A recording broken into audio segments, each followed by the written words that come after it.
In January 1959, 9 experienced hikers from the Ural Polytechnic Institute set out on an expedition into one of the most remote and forbidding regions of the Soviet Union, the northern Ural Mountains.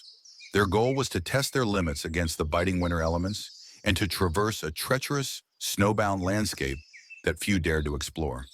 Led by Igor Dyatlov, the group was confident, well-prepared, and determined. They planned to carve a path through the frozen wilderness, unknowingly stepping toward a mystery that would baffle investigators for decades. As the group ventured deeper into the unforgiving environment, the biting cold and swirling snow began to play tricks on their senses. Locals later recalled how the weather seemed to change in sudden, inexplicable bursts. A serene, almost deceptive calm one moment, followed by a violent storm that sent icy winds slicing through the valley. The hikers set up camp near a gentle slope, convinced that the area was safe for the night. They pitched a sturdy tent on the snow-covered ground, unaware that nature had a far more sinister plan in store. On the morning following their fateful night, rescuers discovered the scene in a state of eerie disarray. The tent lay abandoned, its zipper violently torn open from the inside, a detail that suggested a sudden, panicked exit rather than a slow, methodical departure. In the deep snow, the bodies of the hikers were scattered in positions that spoke of desperate attempts to flee. Some had seemingly tried to crawl away, while others lay sprawled, their injuries inexplicably severe. Closer examination revealed perplexing details. Several victims bore injuries that defied conventional explanation.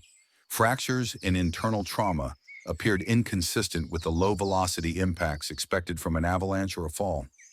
Even more baffling, traces of radiation were detected on some of the clothing and bodies, a clue that led to wild theories involving secret military experiments or the presence of an unknown force.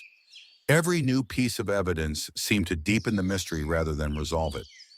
Over the ensuing years, countless theories emerged.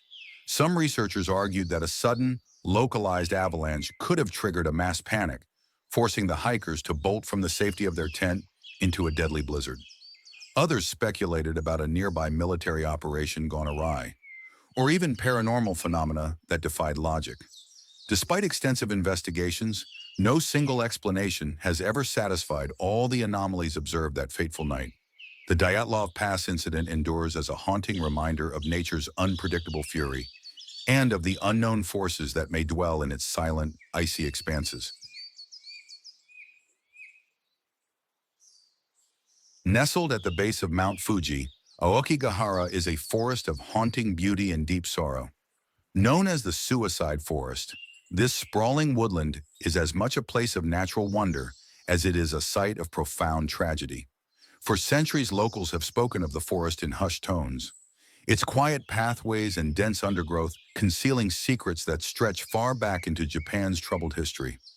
Aokigahara's reputation as a destination for those seeking an end to their suffering is intertwined with the very character of the forest itself.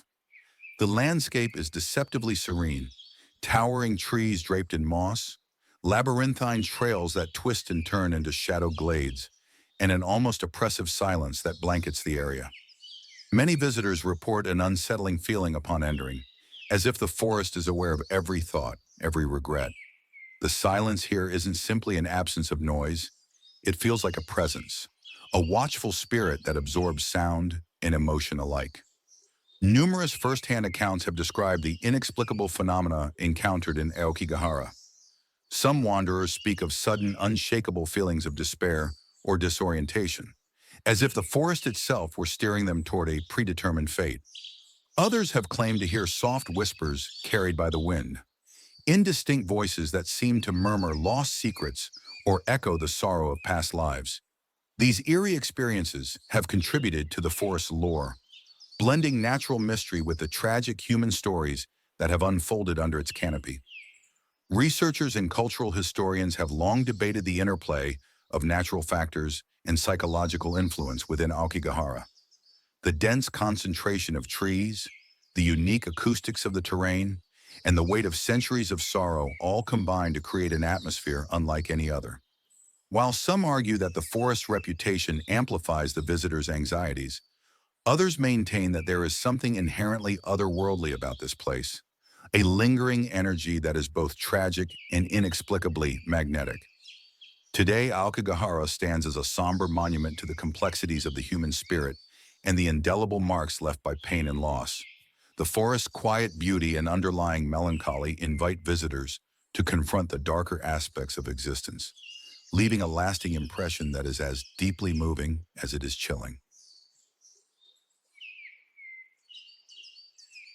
In April 1981, the peaceful isolation of the Northern California wilderness was shattered by an event that would etch itself into the annals of true crime history. Tucked away in the remote forests of Keddie, a rustic cabin had been chosen as a serene getaway by a family seeking to escape the chaos of everyday life. The promise of solitude, fresh air, and natural beauty quickly turned into a scene of horror that remains unsolved to this day. On what should have been an ordinary weekend, the family's retreat took a horrifying turn. Late one night, an intruder breached the sanctuary of the cabin, leaving behind a trail of violence that would confound investigators. The brutal nature of the attack was evident in every detail. The disarray of the living area, personal belongings scattered in a frantic struggle, and signs of a confrontation that escalated beyond the realm of ordinary burglary or random violence. As law enforcement combed through the isolated scene, a chilling picture began to emerge. The victims were found in different parts of the cabin and its surrounding area, their bodies bearing marks of a savage and unrelenting assault. The method and timing of the attack hinted at a calculated intrusion, a predator exploiting the isolation of the woods to commit a crime without witnesses or immediate interference. Despite intensive investigations and numerous interviews with locals and experts, no definitive suspect was ever identified. The remoteness of Keddie, combined with conflicting evidence and a lack of clear motive, left the case shrouded in mystery. The darkness of the surrounding forest, once a symbol of escape and natural beauty, had instead become the stage for a crime that would instill fear and uncertainty in the community for years to come. In the wake of the murders, theories swirled about the possible identity of the perpetrator: a drifter with a sinister past, a local with secrets hidden in the depths of the forest, or even a more chilling presence that defied logical explanation.